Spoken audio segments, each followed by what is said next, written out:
Hey everyone, my name is Greg Conway. This week we read The Systematic Change Process in Education, a Conceptual Framework by Robert O. Joseph and Charles Ruckliff. Article I actually enjoyed. Some articles are kind of dry, but this one I really enjoyed because it talks about two types of change. It talks about the change to the current paradigm of education, but it also talks about transforming the current paradigm into a different one. So I like the two ideas that they brought forth. As I read the article, the part that I would most agree with is that the welfare of every stakeholder in a democracy depends to some extent on the welfare of all other members of that community, and therefore they should be interested in ensuring that every child be provided the best educational opportunities in order to continue the improvement of their community.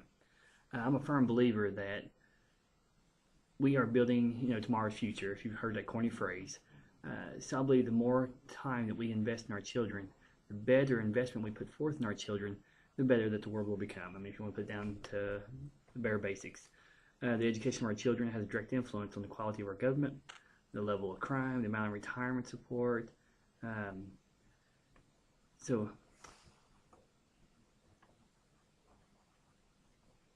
anytime there's a decision to be made, we need to make sure that we are standing in the direct path of the decision, making sure that our opinions matter as well.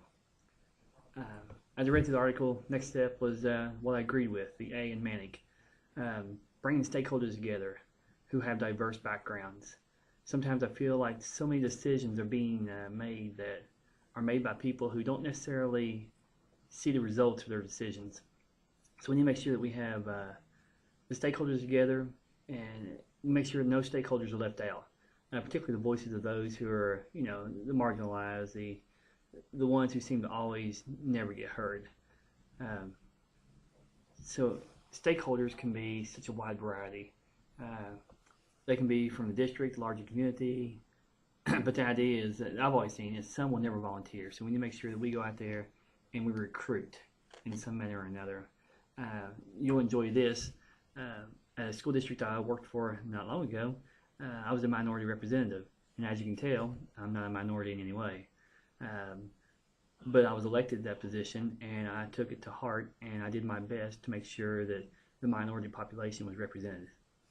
So that was actually one of the things in my life that I really take to heart, because that was a blessing to me, that people thought that much of me. As we moved on through to the end on the Manic, not agree. The process of systems design should take stakeholders on a journey from the current obsolete educational system to an ideal design of their educational system. I have a hard time believing that what we're doing right now is obsolete. Does it need work? Yes.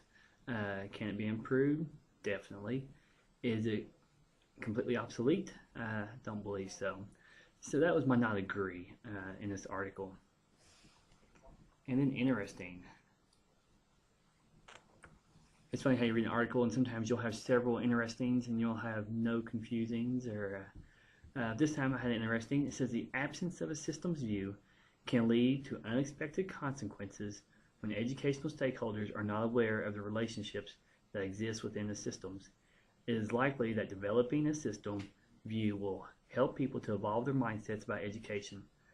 I just thought that was interesting because, as we stakeholders come together and we're not aware of how things interrelate, that the impact it will have on our decisions as well as others. And then the confusing part. An alternate paradigm, one focused on learning rather than sorting, is one that allows each student to proceed to new material as soon, but not until the current material has been mastered. I know I read it kind of fast, and I reread it, and I reread it again to myself. They were just talking about, it took me a while to figure it out, so I guess the confusion is gone, but when you teach students at the same rate, and from that rate, children are supposed to learn at the same pace. Well, they don't. And they call it sorting when children were taught at the same rate, given assessments at the same time, and then they were sorted by, I guess, how well they did or didn't do. So that was an area that was confusing for me. I never heard it called sorting. That's why it kept catching me off guard. So But I appreciate all your time. I look forward to seeing your all's videos as well. We'll talk to you later.